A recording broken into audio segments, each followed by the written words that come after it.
ലുട്ടാപ്പി ഇങ്ങനെ പോയപ്പോ കുറേ മുയലിനെ കണ്ടു. അപ്പണ്ടല്ലോ ലുട്ടാപ്പി ഒരു മുയലിനെ എടുത്തിട്ട് അതിനോട് പറയാണ്, മുയലെ നിന്നെ ഞാൻ കഴിക്കട്ടെ എന്ന് വെച്ചു.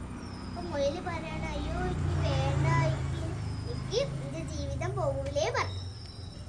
അങ്ങനെ ഒരു ദിവസം ആ മുയല് തീറ്റ തേടിപ്പോയി.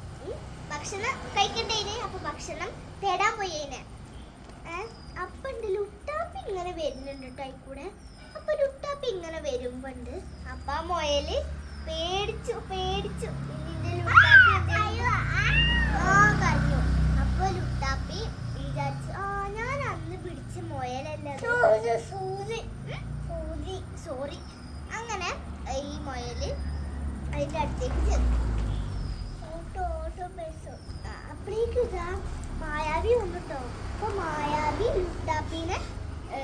ലുട്ടാപ്പിനോട് പറഞ്ഞു, ലുട്ടാപ്പി ഈ എന്തിനാ ഈ മുയലിനെ വെറുതെ കാട്ടുന്നത് പറഞ്ഞു. അപ്പം ലുട്ടാപ്പി പറയാണ്, എനിക്ക് ഇവരെ ഭക്ഷിക്കണം പറഞ്ഞു.